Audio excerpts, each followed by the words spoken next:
who advocates on behalf of students with special needs in public schools. Through trainings like this, Tony works tirelessly to champion special education awareness among professionals and parents alike. His goals in 2020 include outreach for special ed students in underrepresented rural communities and to spread the message of inclusion from the US to Vietnam, where special education rights are not well recognized. Tony is also fluent in Vietnamese. Welcome, Tony.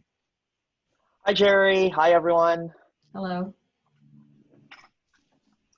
And Tony, I wanted to, before we get into some of the content, I wanted you to tell us about how you got into special education law. Oh, wow. So it's actually a very long story, but I'll condense it. It's all because of a girl, actually.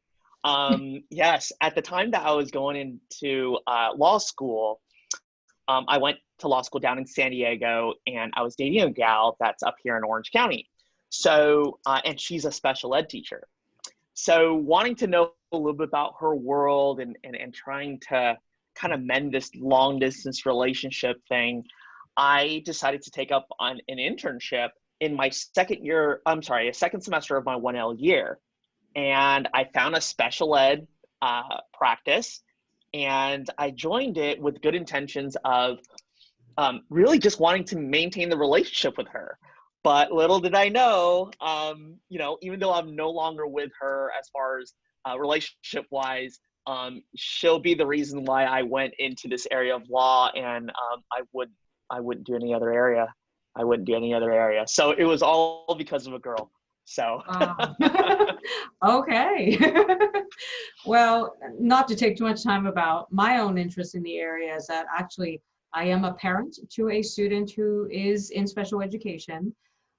He does have high functioning autism, and it took us a while to sort of accept and learn what to expect. And of course, now we have lots of questions because of the current coronavirus school lockdowns and the movement to distance learning. So we're hoping you can answer some of those for us today. I hope I can, as clear as mud, maybe. All right. Okay, so let me share my screen here. Give me 1 second. Second here while I share my screen.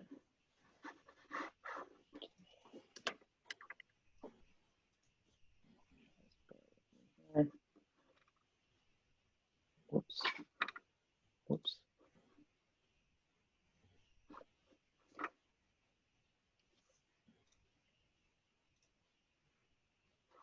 Okay, I hope my screen is on right now. Is my screen visible? I just want to make sure it is. Okay. So to start out with special ed, where does this all come from? And special ed, was passed back in 1975, and it started out with a different name, but right now it ends up being the name, the IDEA, the Individuals with Disabilities Education Act. And so, long story short, the act is a funding act. So what the federal government said was, hey, look, states, we know that you're responsible for educating the kiddos in your state, but what we want to do is provide you, these laws. But if you follow them, we'll fund a certain amount of money. And at that time, what they did was they promised roughly about 40% of all the excess costs to a state providing special ed services. So every student going into go to school in the general ed already has a certain amount of funding. What this act does is anything above that minimum threshold, they will pay 40 cents to the dollar that the states would have to pay to educate these special ed students.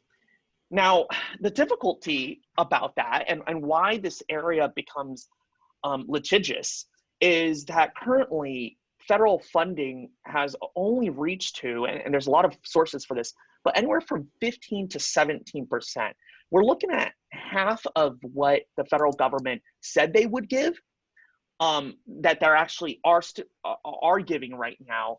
And I think that's why a lot of states and a lot of school districts sometimes struggle, and having a hard time keeping up and providing these special ed services for all the kiddos.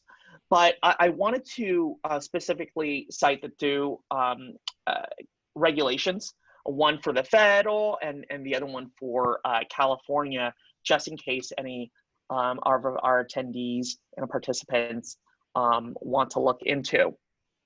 But so essentially, it's all about the money, right? This act will provide money to states. Now, what do states have to do? This is what they, in a nutshell, what they have to provide. They have to provide a FAPE, a free appropriate public education. And that can be broken down to, several things. And it's actually a lot more intricate and complex than this, but these are the main points. The first one is, hey, it has to be at a public expense and without charge to parents or guardians. Second is that it has to meet a certain standard, and that appropriateness standard is what we're after. And it has to conform to what's called an IEP. Okay, so the appropriateness of this child's education must conform to this IEP.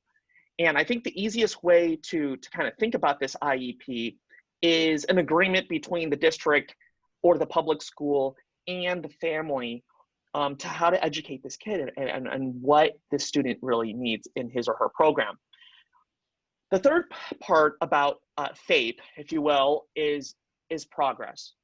The student has to make progress in their education, okay? And they have to continue to make progress towards their IEP goals, the goals that are written on their program, and they must do so in the fourth bullet of the least restrictive environment. And a lot of people call this the LRE, okay? So what it means is that all the students that are in special education with disabilities, they must be educated with students without disabilities to the maximum extent possible. So we want to leave them in general ed as possible, but if not general ed, then environments and classroom programs that have the least amount of restrictions. And restrictions can come from all different types of restrictions. It can be restrictions as far as physical restrictions. Let's say you have a severe need and your school has to be away from home, sometimes out of state. I just had a case yesterday where it dealt with that. Or sometimes it's restrictions in the amount of general ed students that you have interactions with. So it can be physical restrictions or just certain factors within your program. Now, I'm gonna hit on some of these issues a little bit deeper, just so we can understand. The first one is it has to be at public expense and without charge, okay? And I put a little funny meme on that, just because I really think that who doesn't like free stuff, right? But, as simple as this sounds, I actually had an incident a while back where a family approached me, and the family said, "Hey, Tony, it's really weird. Every month, my teacher, that's my student's teacher, asks me to give her $20, and we've been doing that actually for a couple of years because that teacher taught a combo class. And the combo class, I believe, was like a first, second, and third grade combination class all in one. And this family, along with other families in the classroom, just gave $20, just sent $20 to school every single month.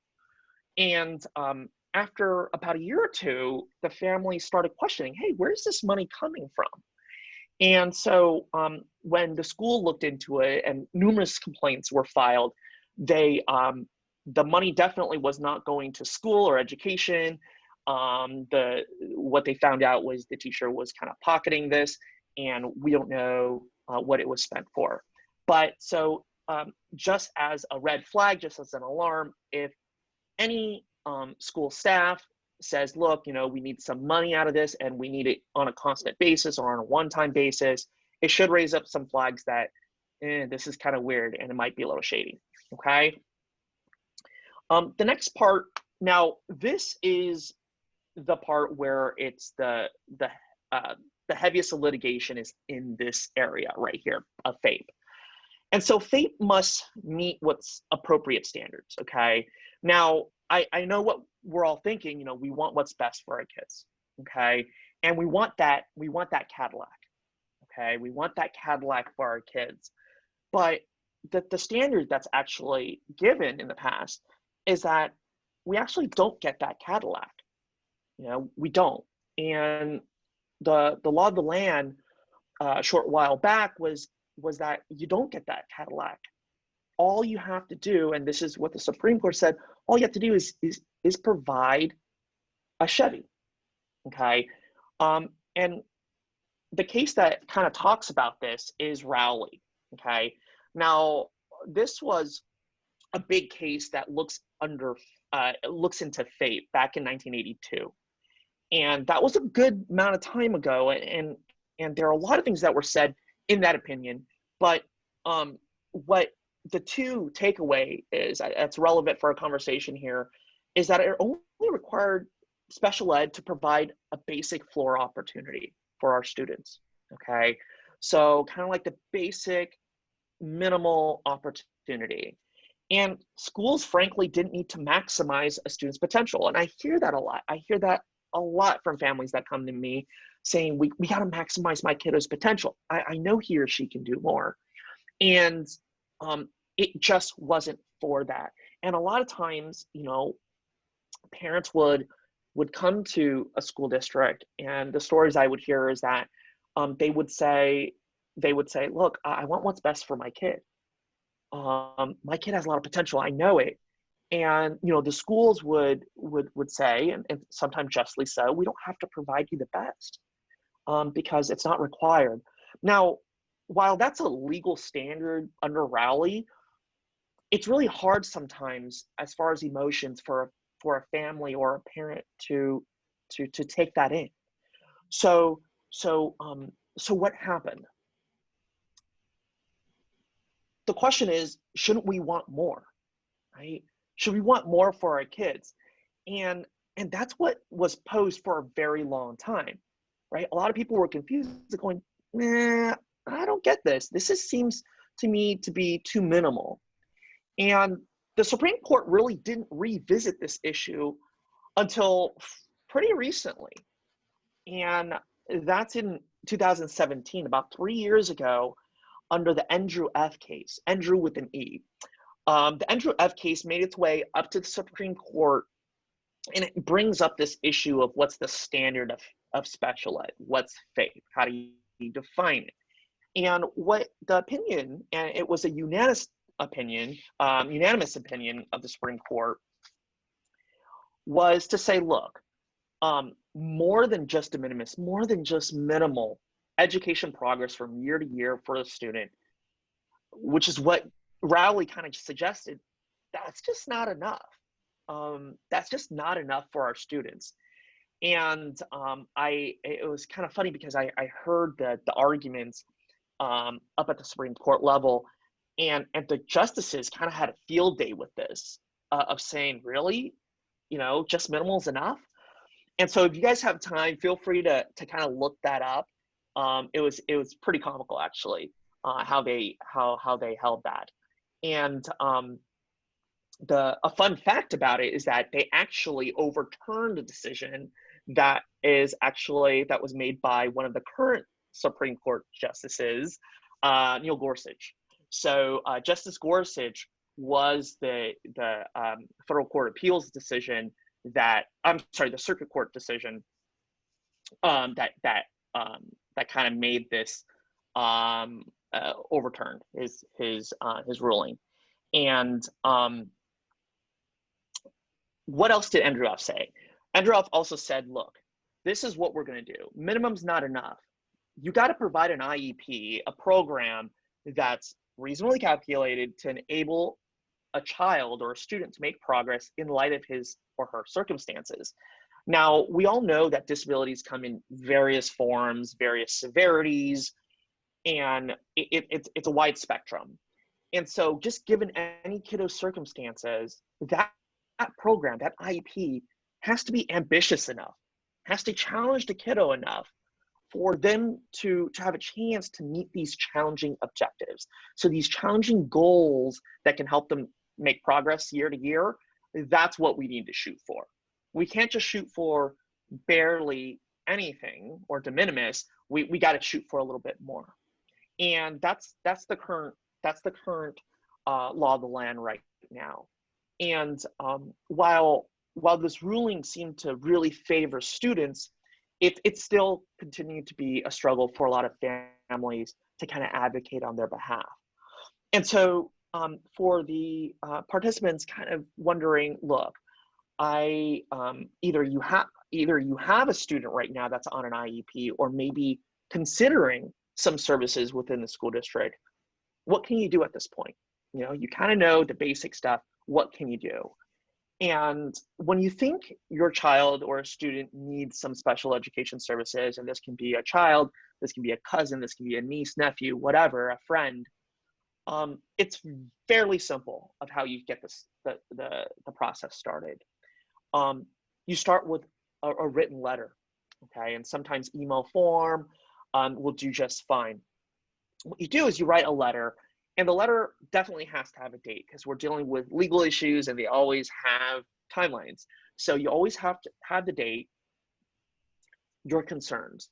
Now, in general, what I like to tell parents and the people writing these letters is that just be very basic, you know, just be very basic.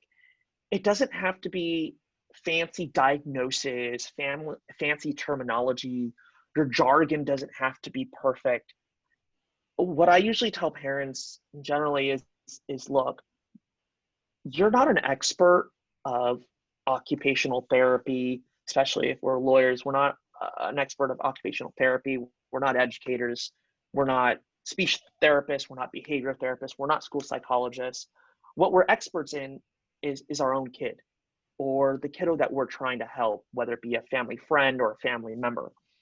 And just state your concerns. If Johnny can't speak and he stutters, say he has a hard time speaking and he stutters.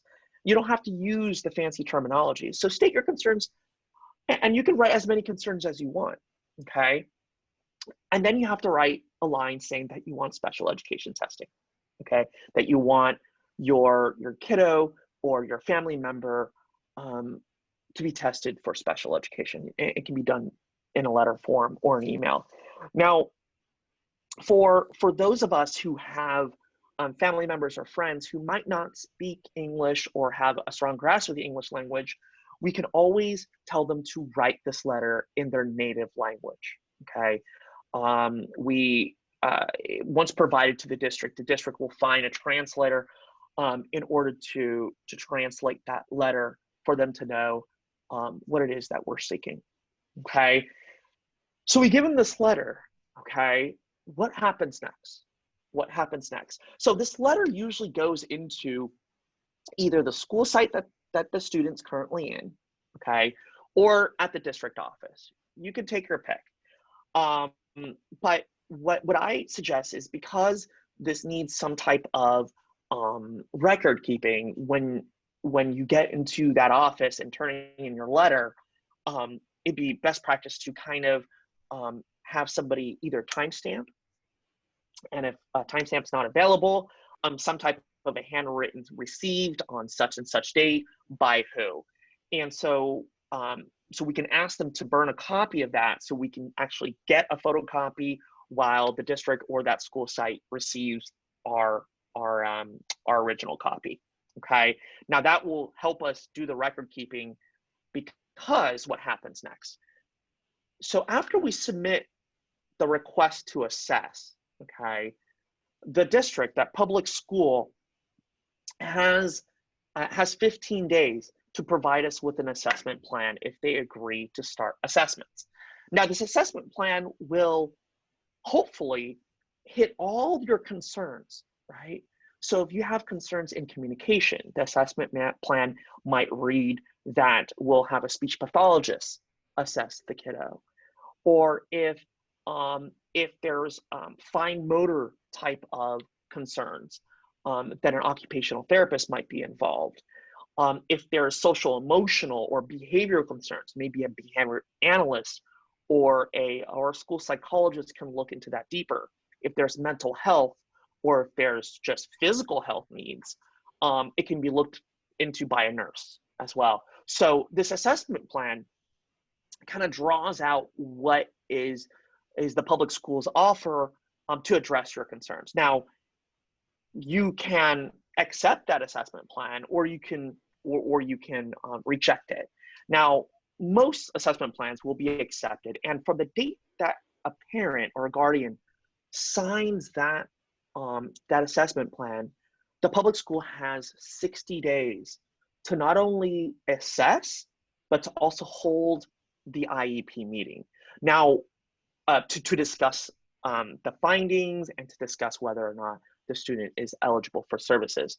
Now, while this sounds like an initial type of process of assessing a student and holding a first meeting, this process is also the same that if you have an ongoing IEP and you're already eligible, these things, if you have a new concern, maybe your child has a new health condition or has more of something, less of a certain condition, these assessments can be requested as well, okay?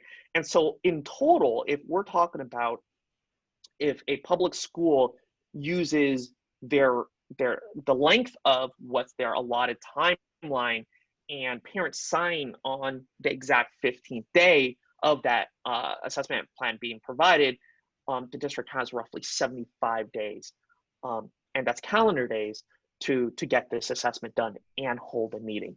It's not that long, it's 2.5 months, okay? So it shouldn't take that long, all right? Going forward, so what's in an IEP? What's in an IEP? So an IEP basically has 3 major parts. And what I like to use as kind of like an acronym, I guess you could say, to kind of have us remember an IEP is, to get to the appropriate IEP you want, you need a GPS. And there's a reason why I write it this way. And there's a reason why I say you need a GPS.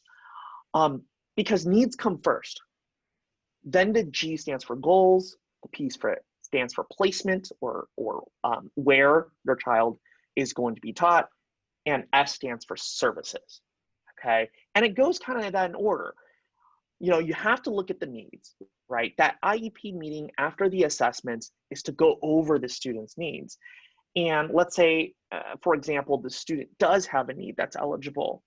Then from those needs, can we write some goals to address those needs for this student, okay? And based on those goals is where your program, your placement, and your services will follow. So it does go in that order, okay? So you need a GPS, right? And so where this thing gets really, really tricky is, what goals do you write and what services and program does my kiddo belong in? And that's going to be a majority of the litigation in this area. And that's going to be where, if you're a parent or if you're a family member or a friend and needing to help a student that's in this situation, that's where the rubber meets the road, okay? So going on to who's eligible for an IEP, okay? And there's 13 areas where a student can be found eligible for an IEP. And I'll kind of notate the hot ones, okay? And the hot ones are the most, that I feel that's the most prevalent right now. Number one's autism. And, you know, recent studies have shown, by the CDC, has shown that autism's on the rise, okay? So there's going to be more and more and more eligibility under autism if those numbers continue to go up. The second one is number 4. Emotional disturbance. And a lot of times the acronym used for it is ED. And emotional disturbance, for the most part, is going to be your issues of mental illness or mental health, okay? Those are going to be your difficult cases, all right? The other one is other health impairment. And if we want to call this kind of like, every area of law has this catch-all. Other health impairment may be the catch-all if you're looking into these 13 areas. Other health impairment, the most popular one that has a kiddo eligible for OHI, other health impairment, is going to be your ADHD type of symptoms. Now, all of these, okay, all of these eligibility has to impact their education in some way, okay?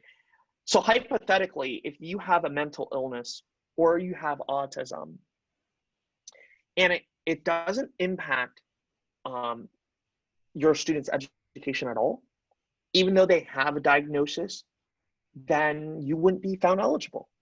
So just getting a diagnosis of any of these things on here doesn't mean that you'll automatically be eligible for this IEP, this educational program.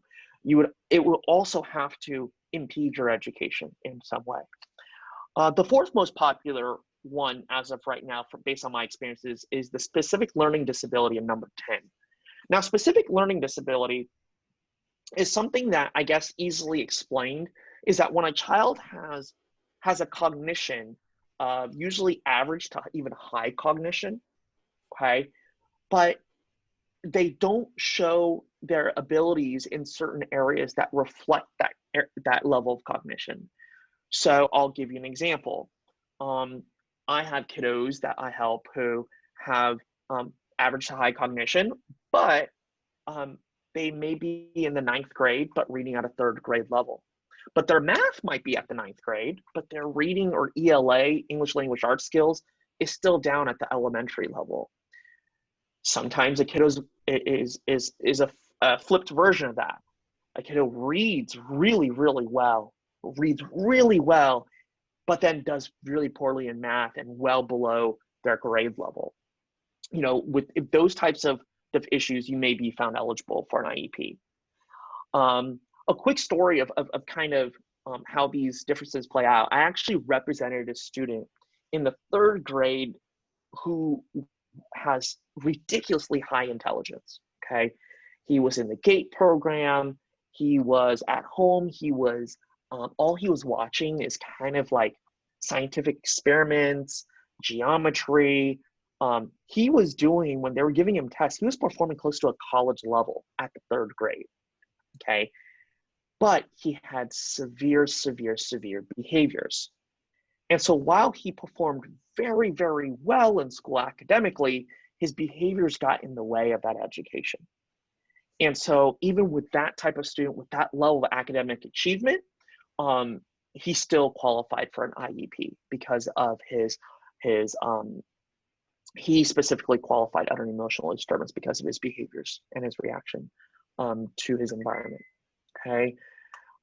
If you guys have any questions, feel free to just type in, okay? You wouldn't be interrupting me. This is your program, so I'm going through this as fast as I can in order to address your questions. So let's say your kiddo is eligible for special ed, okay? What services are available? All of these services, it's not an exhaustive list, but what it is that even you only need to be eligible for one area of the previous 13 that I listed in order to access all these services. So essentially, figuratively speaking, your foot's through the door, you have access to potentially all these services if you qualify for them. So some services are specialized academic instruction, and what that is that instruction by a special education teacher, or now they call it ed specialist. Resource specialist program, some schools still call it the resource program, which is typically a special ed teacher either coming into a student's classroom or pulling that student out in order to receive specific academic instruction for their areas of need. So going back to my example of the student reading at a very low level as compared to her class, and even though she's great at math but poor at reading, that resource program would only tackle the reading portion. Okay, so she'll be only pulled out, or the person will be, or that ed specialist will be pushed in at the appropriate hours in order to teach her that subject. okay? Speech and language therapy, occupational therapy. Under occupational therapy, for those unfamiliar, that can be your fine motor movement, okay, and or your sensory needs. So if a student has sensitivity to touch, to feel, to smell, to hear, to sight, those are typically addressed by OTs as well. Physical therapy, that's usually for gross movement and mobility around the school campus. Adaptive PE, that is the special ed version of physical education. Behavior intervention services. Now, this is the hot topic. I would say well above half of my cases that I handle will deal some component with behavior services. And the thing that a lot of students are in high demand for, and a lot of students actually require, are one-on-one behavioral assistance, one-on-one aid. So this designated aid specifically for this student, and they would be with the student sometimes the entire day.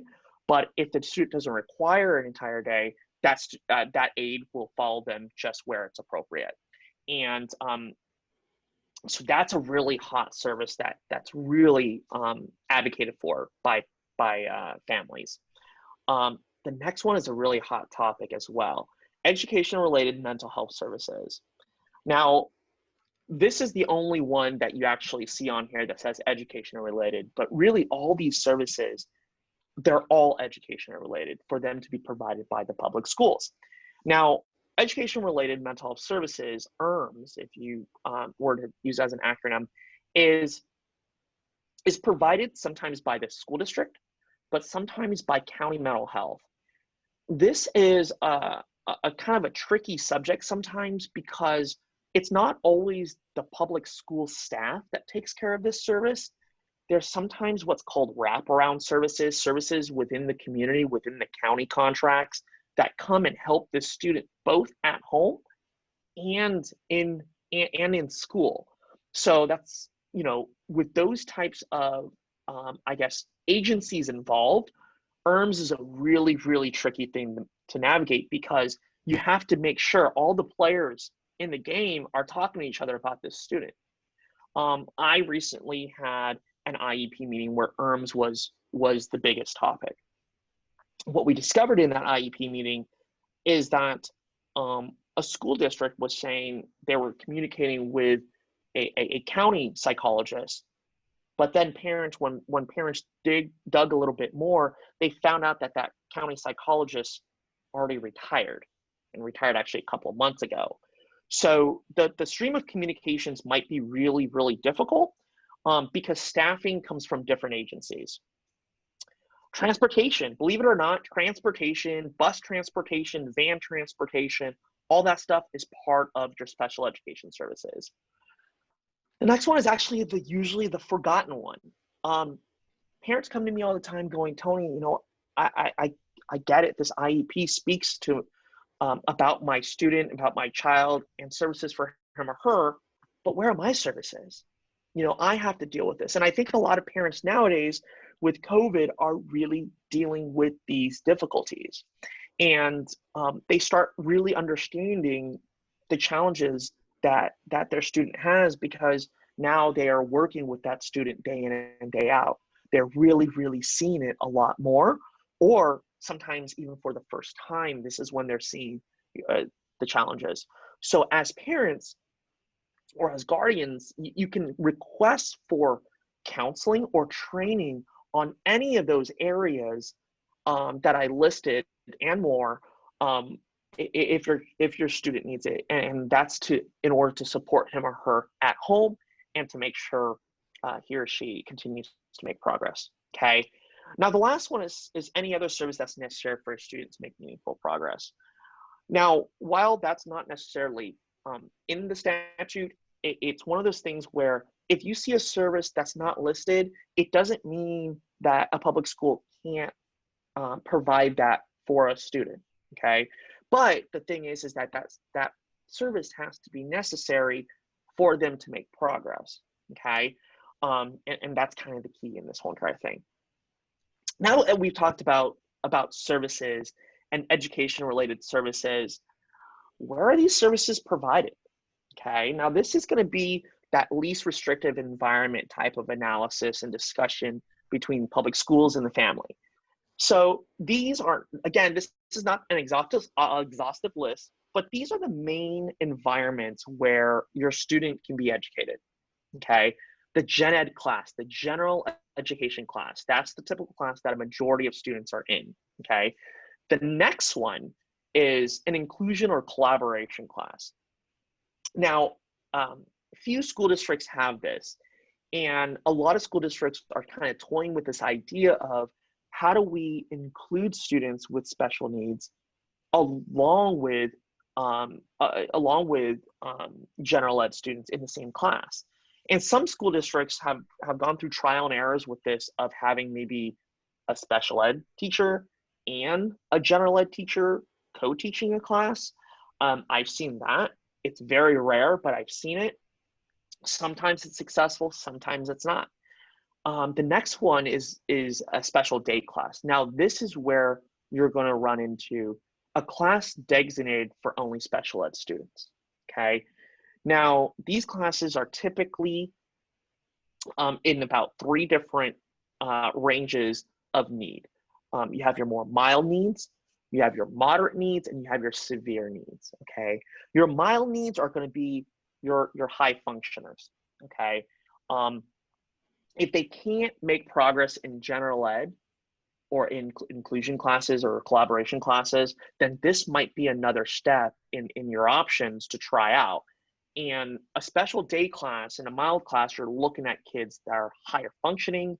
Most of them have the ability to be verbal and speak.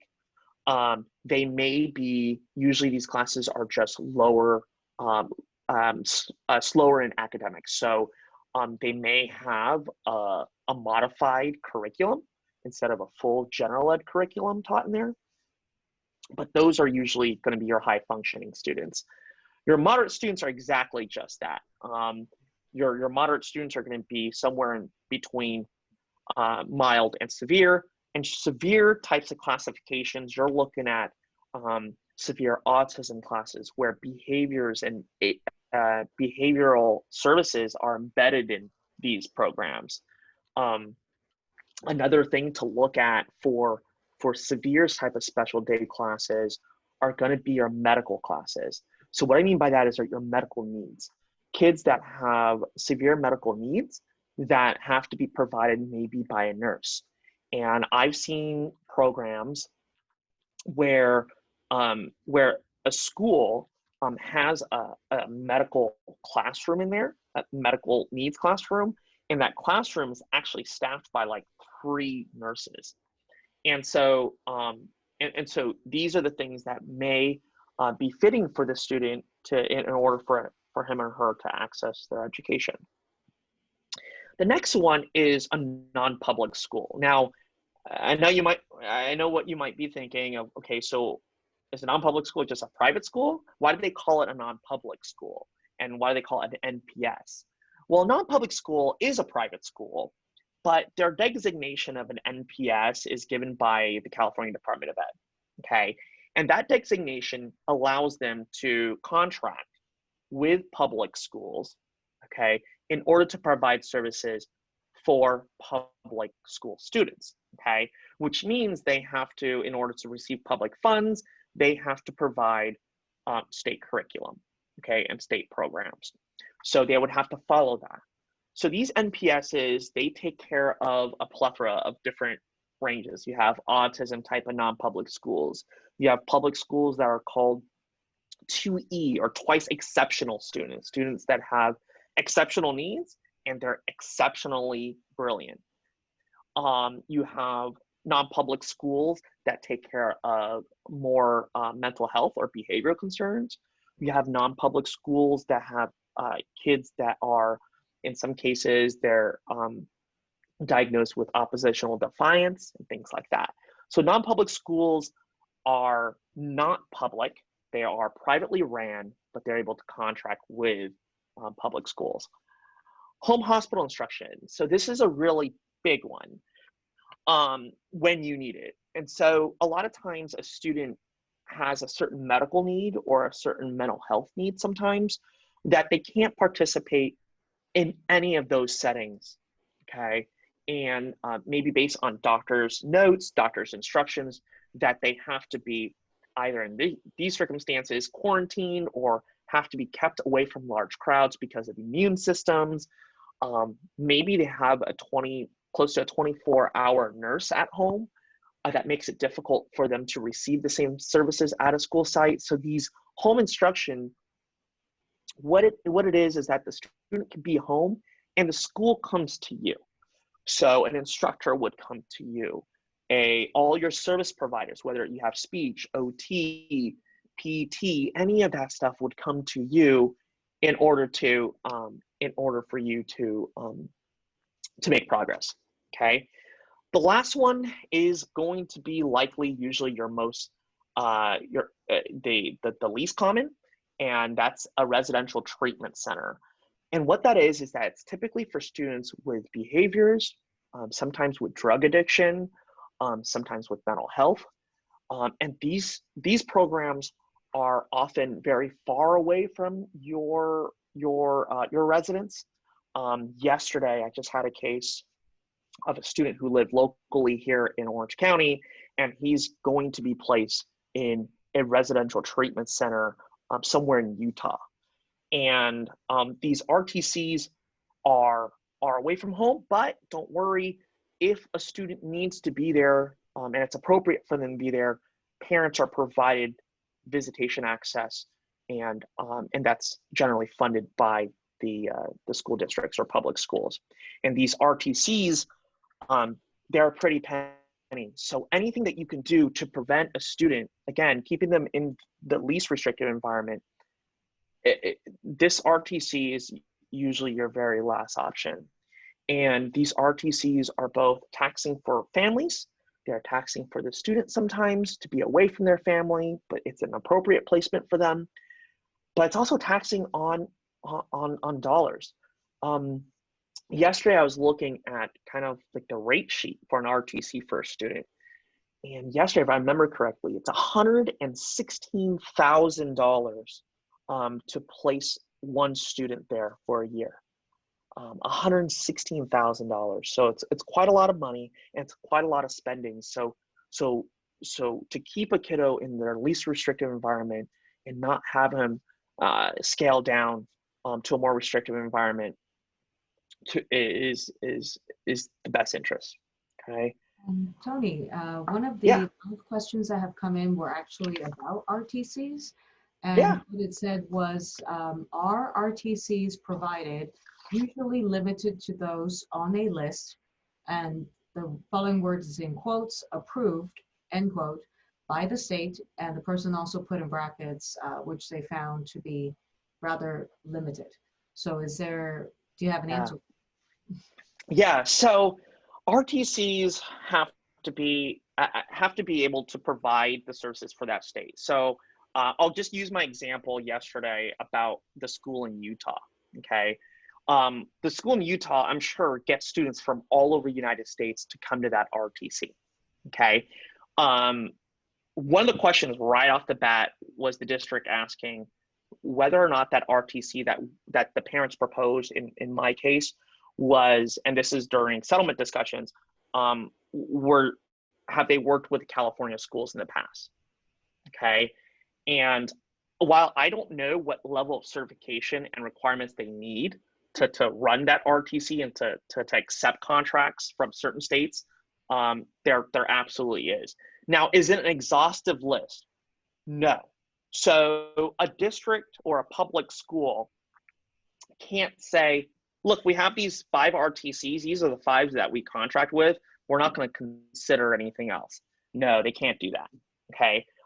Especially if when you look at those 5, let's just say in that example, none of the 5 fit that child's profile, then your argument is that's not appropriate for the student. So you gotta come up with other options.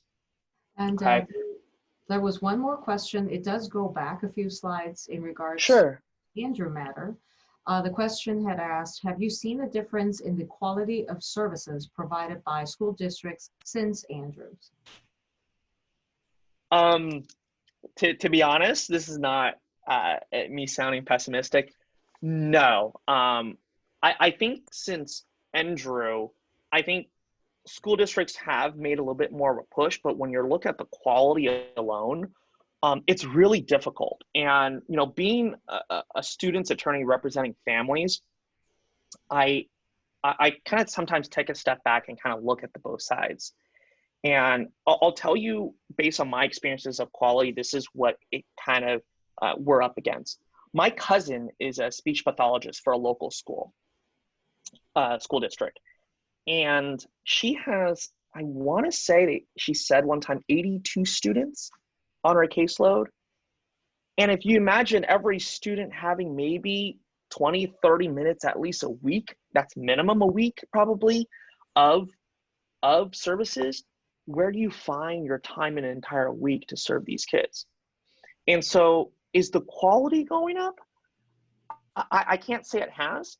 I do know that school districts have in my experiences, they have a better approach to it, knowing that there is a case out there with NGF that kind of sets the standard a little bit higher.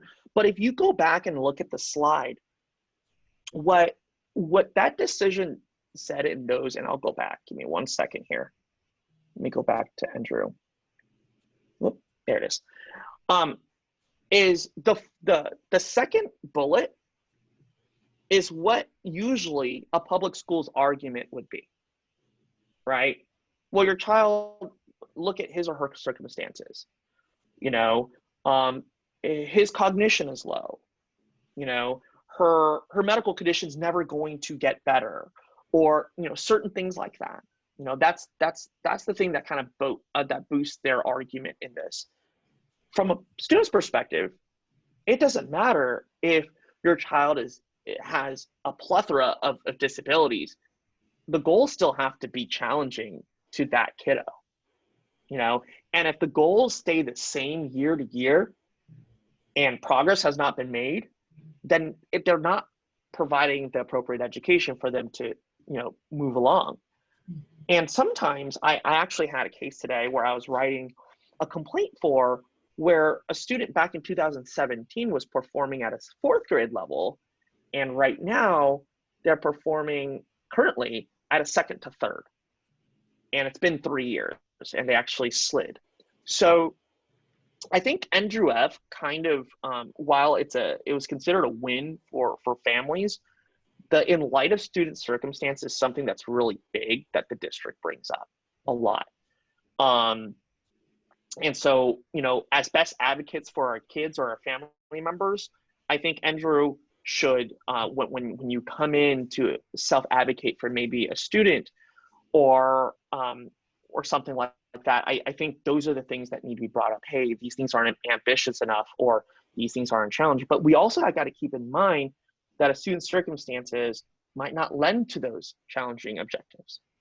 And but that's the balancing act that I think NGF kind of brings. It packs punches for both sides, actually. So are those it for the questions, Jerry? For the live ones, but I did want to ask as well if during COVID, how has it impacted some of these fundamental special ed ideas that you've already brought up? Yeah, so you beat me to it. My COVID issues are on the next slide. So when COVID happened, I don't know how I say it, like parents were literally calling me crying. And I think they're just filled with emotions in multiple different ways. A lot of them lost their jobs. A lot of them didn't know whether or not they will have a job in the next couple of months. And now, whatever they used to do with their kids, as far as their level of involvement with the kiddos' education, has just automatically heightened. No matter what your career was, everyone became a teacher, right? A school teacher within like 24 hours. And I think the biggest thing that's dealt with COVID is that parents are just saying, look, for my students with more severe needs, how do I deal with this? What if, on your IEP, you had a one-on-one aide that has to sit with the student, and that aide is specifically trained in behaviors and strategies for their kiddo. And let's say you've never been trained or you've never been consulted, how do you deal with this? And so a lot of parents face those types of issues right off the bat, and they would call me crying about it. Both moms, dads, you name it, but I think that's the most difficulty. The services, when COVID hit, there was no definite thing of, whoa, does the district still have to provide these services in almost like a home hospital setting? And the answer was they didn't. They didn't have to do anything face to face. Okay. And how does that convert? Does every service on my IEP before COVID hit automatically converts over to a virtual platform? Some of them didn't. I've been in IEP meetings where parents called for IEP meetings a couple of weeks after COVID hit, and they would ask, hey, Miss Speech Pathologist, it's been 6 weeks since COVID started. Why haven't you even contacted me? Why haven't you even gone through a Zoom meeting or even a phone meeting with my student at all?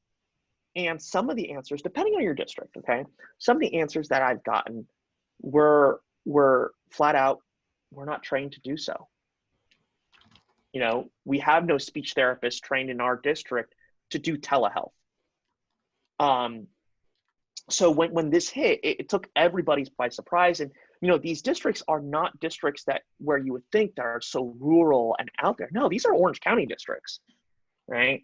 And then there's also this thing where when COVID hit, and it's on my third bullet here, there were no exemptions for IEP meetings. So you could still ask for an IEP meeting, but when that conversion flipped from in-person at school to virtual, the state did not mandate an IEP meeting to change that to distance learning, okay? And the state didn't mandate that. So a lot of parents were taken by surprise what program it could be, okay? And so the state didn't mandate that. So it took a lot of parents just a long time to figure out even how to do some of these things. Now, I'm going to go through my slides because there's some major points here that relates to COVID. And when COVID hit, there was a SB 117, the State Senate Bill 117, that starts talking about relief for government and for schools and things like that. One of the things that SB 117 did do is that it halted all face-to-face evaluations. Now, this doesn't mean that evaluations and assessments that have already been completed does not go forward. Okay, remember, there's no exemptions to IEP meetings. So IEP meetings can still go forward. And if assessments have already been completed and they go forward, then now you have to draw up services, right? And these services, there was confusion of how the services would be offered. Do we write on here of just distance learning? We don't know how long this is going to be. Or do we write it as a direct service as if the student was in class and then change it over later on? Nobody knew. So with all these confusions, a lot of assessments that had been completed never went forward with the IEP. So there's a lot of completed assessments that can't be discussed right now, or the district can't discuss it because some of their materials is locked away at the district site that they don't have access to, or at the school site that nobody has the keys to, and it created a big mess.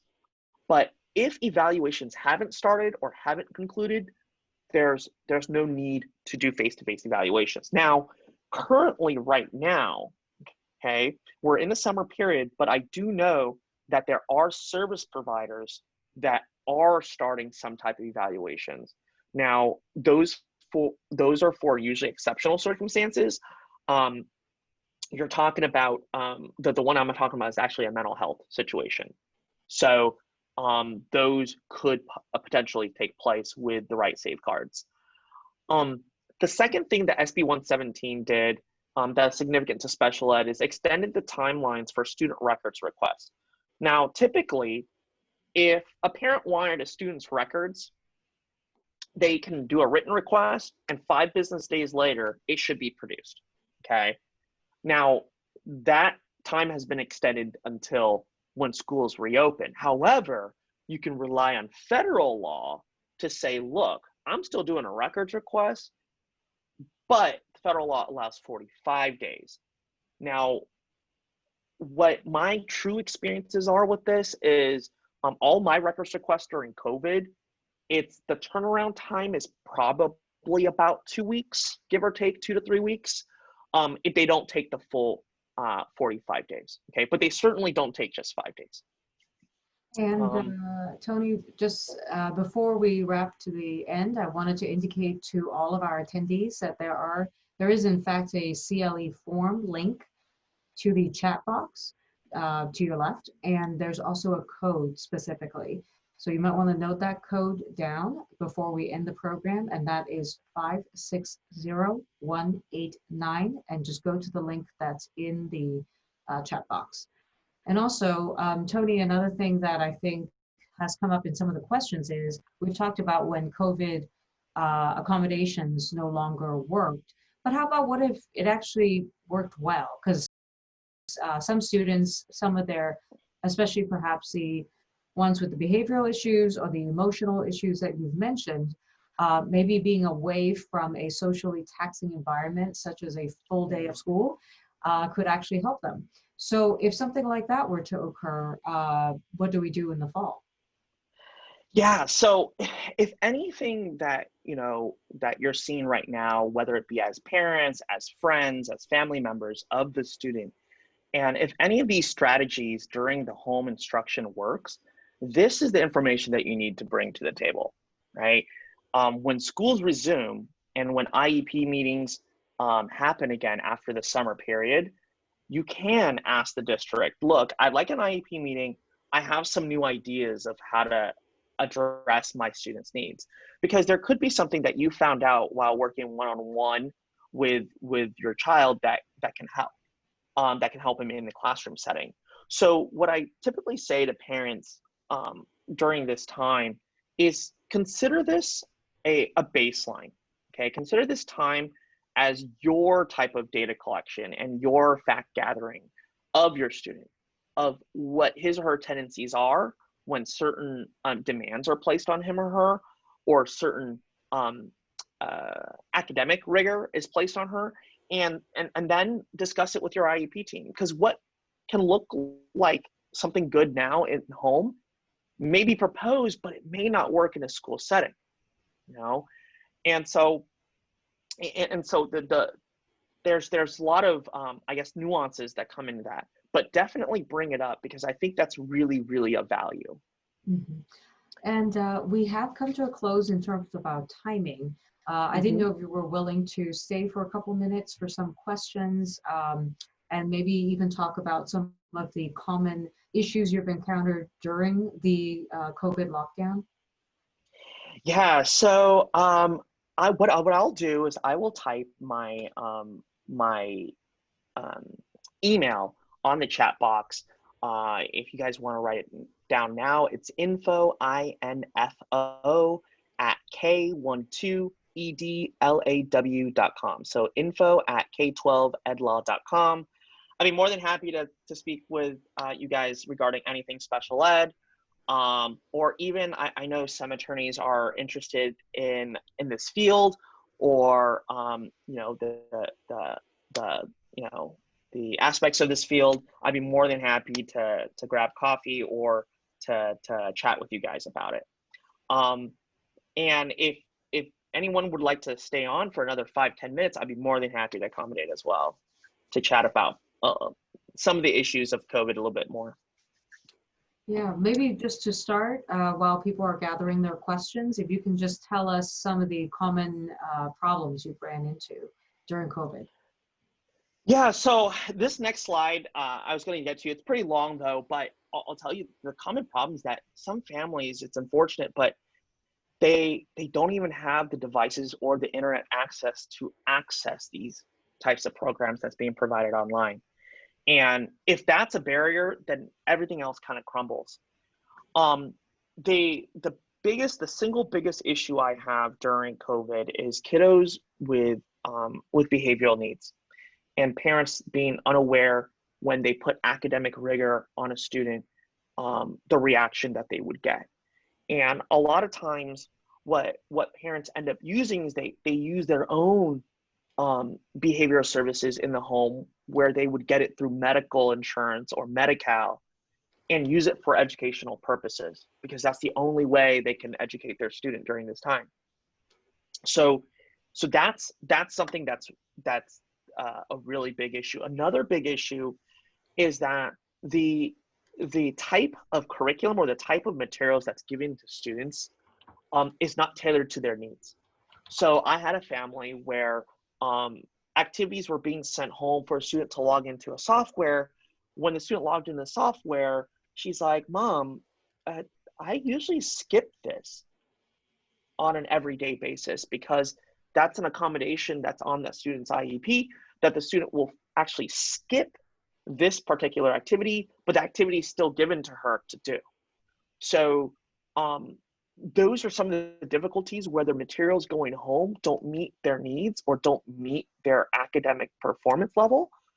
And then the other big thing is behaviors. But the behaviors um, and more severe needs can be called upon. There are special circumstances where the districts might be able to give a family um, services if they can locate maybe a private provider. Maybe a district staff can't go into the home, but a private provider can. And as California reopens, more and more providers are actually being able to go into homes. So if you are in need of that, there are some exceptional situations that you can bring up to make this happen. Okay. Lastly, to wrap up COVID as an issue, remember going back to the school, we don't know how much our students are going to go back to school. We have no idea. Some people say it's half a day and things like that. We really don't know.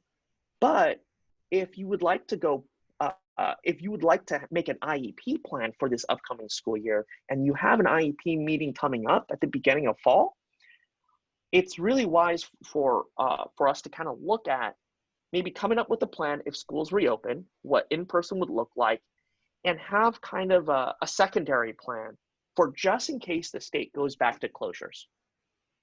Okay, and if that happens, we can talk about right away how distance learning would work, instead of being surprised like we were in March. Um, those are some big issues of COVID. I do have one last slide that I think might be really helpful for families. These are some tips that I've kind of put together for families. And these tips are: one, participate in IEP meetings with your service providers. So if you have private providers outside that can give more information to the need of a student, the need in the need GPS, bring them to the IEP meeting. Have them provide input about your child. I think that's really helpful. Audio record. Okay, we're attorneys. Audio record all of your IEP meetings. Okay, audio record all of them.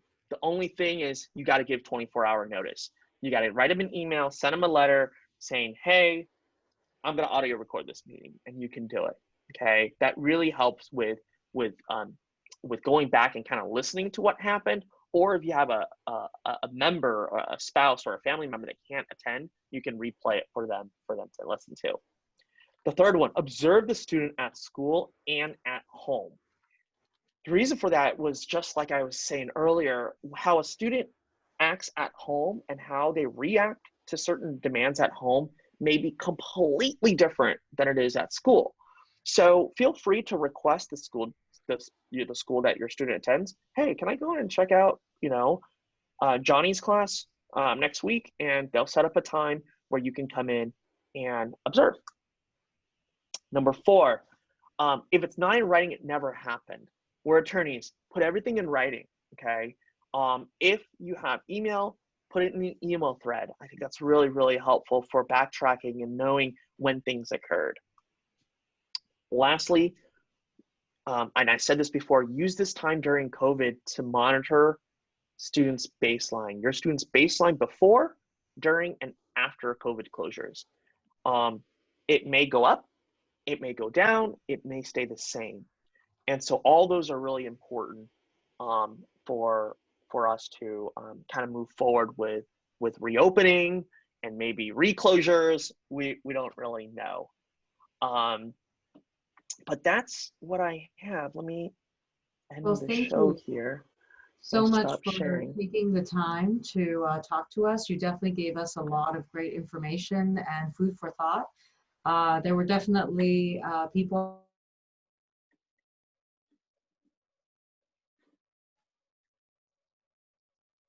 remind everybody that this webinar was recorded through Zoom and will be available through the OCAABA website. That is OCAABA.com, I believe. But it certainly will be available, and also Tony's contact has been provided. Again, info@k12edlaw.com, and that way you can reach out to him for any more detailed answers. And thank you again. Thank you, everyone. Thank you, Tony. Great job, Tony and Jerry. Thank you, everybody. Be well. Thanks. Bye.